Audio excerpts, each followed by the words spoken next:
If you didn't eliminate me, I probably would have given the other girls an opportunity to just learn more about you. I already packed my stuff. I heard I'm not husband material.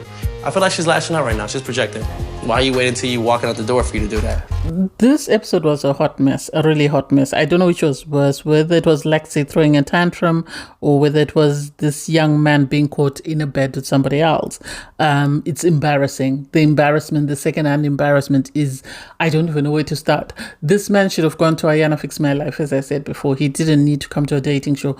I can't wait to see how his mother feels when she finds out that he's been caught in this young lady, Jasmine's bed. And the audacity for Jasmine to be smiling in the girls' faces during the day and then at night be sharing a bed with this man doesn't make sense. And I want to believe that he hasn't been in that bed only twice. I want to believe from the night she told him he was attracted to her, he's been in that bed, but I can't wait.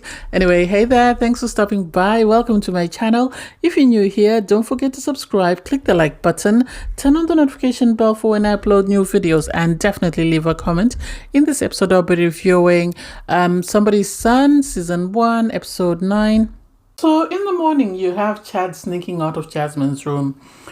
He goes to his room, gets ready, and poor Paige and Lauren. Paige is busy making breakfast for everyone. And that's not fair, because why are we allowing these girls to continue in a process where the man has already chosen his person or appears to be favoring one person over the others? Anyway, so they have breakfast, and then while they're cleaning up, you have Lauren asking, how was your date? What happened? I'm very curious. Poor Paige is sitting there. She doesn't know what to think of herself. This is what I don't like, in the sense that you have these ladies questioning themselves. Am I doing enough? Am I not doing enough? Just because someone is not paying them attention. I don't understand why they didn't sign up for Love is Blind. And maybe Love is Blind, seeing them, they will cast them for a season. Because I really like Paige and Brevon, and I'm really sad that the two of them didn't get or don't seem to be getting what they want.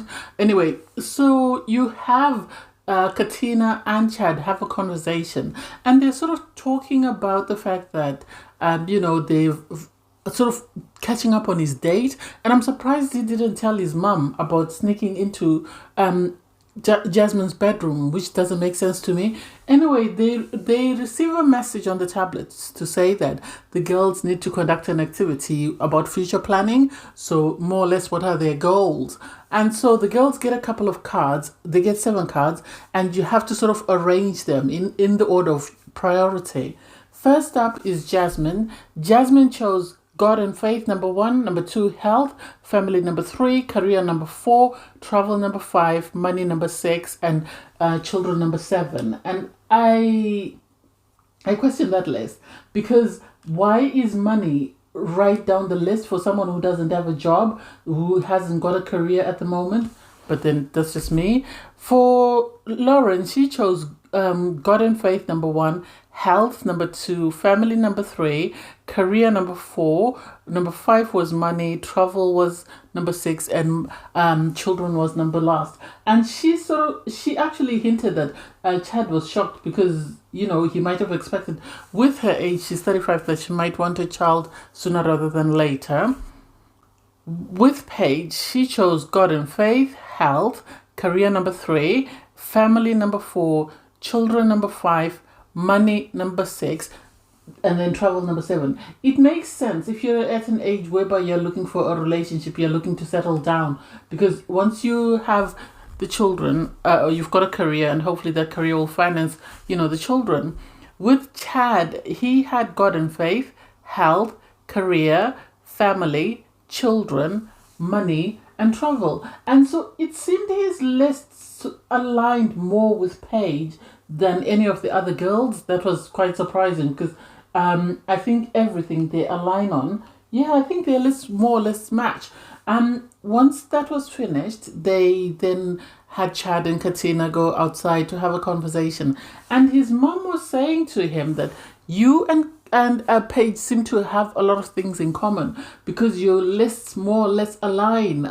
So you have a lot in common. And he said, well, just because we have a lot in common doesn't mean that, we're good for one another. We could have a lot in common and still not be good for one another. And it's like, this man is thinking with his little Willie. Because he spent the night with Jasmine, so anything positive or anything about the other girls doesn't matter to him.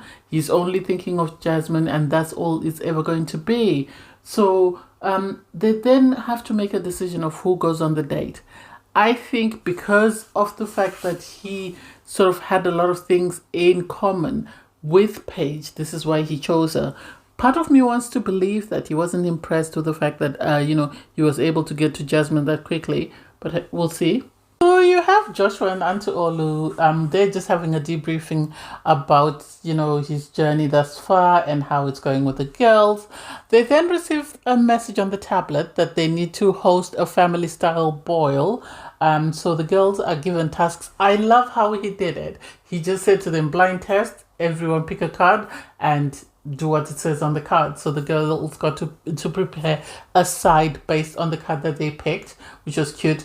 I actually love Auntie Orma's relationship with her nephews, because you had Joshua's older brother Michael turn up. The excitement on the aunt's face, the way he was excited to see his aunt as well, was really endearing, that someone can love her sister's children as much as she loves her own. So I really loved that. So you had Michael, he was the first one to present, and so the aunt got an opportunity to have a brief conversation with him and tell him that since he's there, she's going to ask him to help her with the decision of which girl he thinks is best for his brother.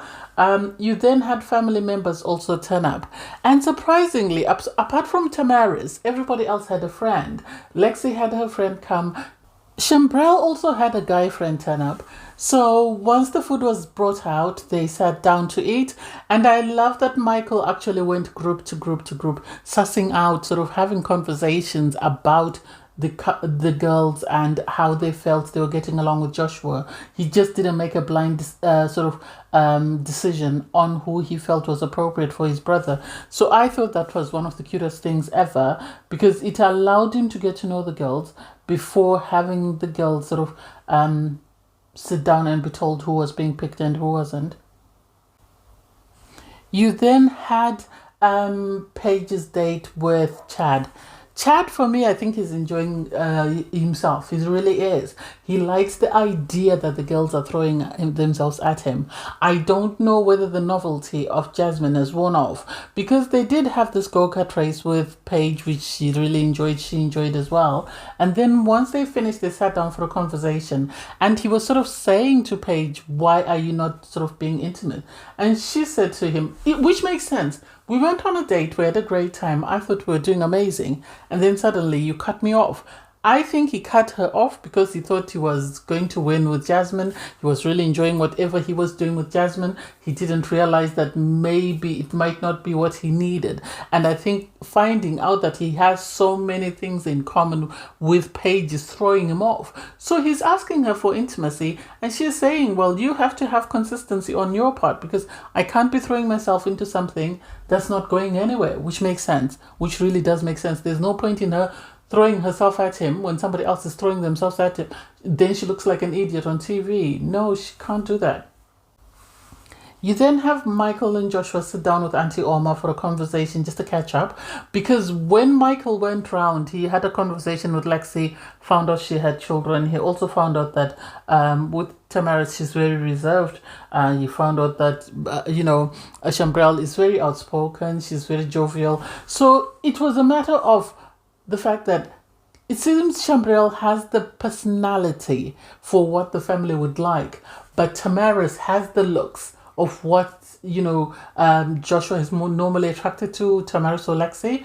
So there was this back and forth. I understand it, where they were having this conversation about the fact that Lexi has 2 children, and it's okay to date a single mother, but you have to be willing to accept the children as well. You can't just be focused on the woman if you are dating a single mom. So I love the fact that they actually asked Joshua, are you ready to take this on board? If you're not ready to take it on board, then you need to sidestep and keep it stepping, which is the truth though. So once Michael left, they then received a message to say, Auntie Orma would need to make a decision of who to invite to stay and who it was time for them to leave. I was pleasantly surprised. Well, I would be lying. I would be lying if I say I was surprised, because they've chosen to save Tamaris. I think he's attracted to Tamaris, but Tamaris is not stepping out of her shell, and this is why she's going to lose out. And so the first one to be saved was Chambrel. Anyone surprised? No, because it seems she gets along very well with Auntie Orma. They were actually saying the family would really like her because she seems to sort of gel or vibe with them. She actually says she vibes with the family, which then left Tamaris and Lexi. The decision was made that Tamaris was being saved and Lexi would go home. Lexi didn't take it very well. She didn't take it well. Unlike Brevon, Lexi felt some type of way. So when he was escorting her, she then said, I'm happy that the other girls get the opportunity. I already had my bags packed. The only reason she'd get her bags packed is if she knew that the brother didn't approve of the fact that she was a single mom with 2 children. Let's be for real. Otherwise, she hadn't given any indication that she was ready to leave. And this is the first time you actually see Joshua lose his cool. And I love that he lost it for a bit and then came back and sat down and he had to regroup and sort of realize that there are other girls still left. But it was a bit off-putting. It was a bit below the belt for her to say, I packed my bags and I was ready to leave anyway.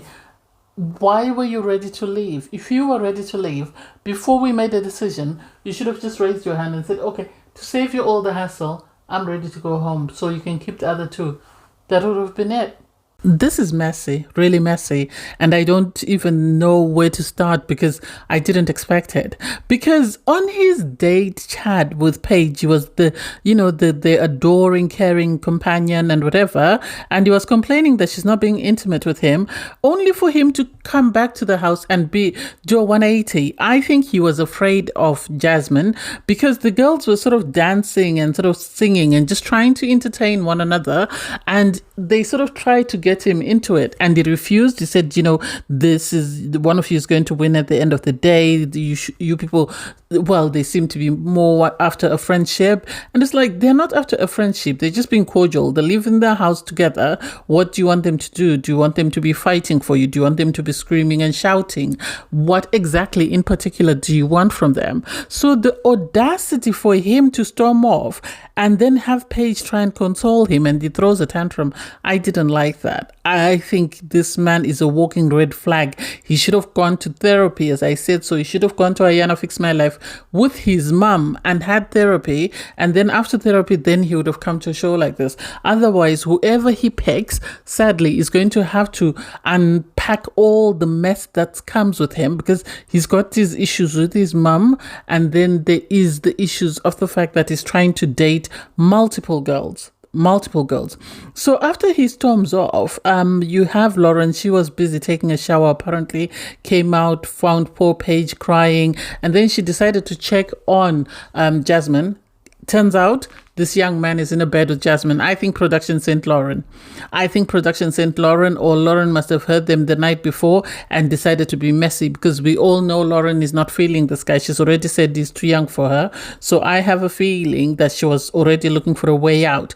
I hope after this, all the girls pack their bags and leave him with Jasmine because it's pointless for them to make an effort for someone who's already taken. The audacity for him to hide in the bedroom doesn't make sense. When Jasmine went to one door, he should have snuck out through the other or should have gone under the bed.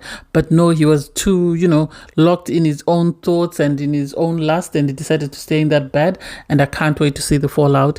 Anyway, thanks for watching, guys. See you in the next one. Don't forget to like, share, comment, and subscribe. Click the link in my video to watch my review from episode 8.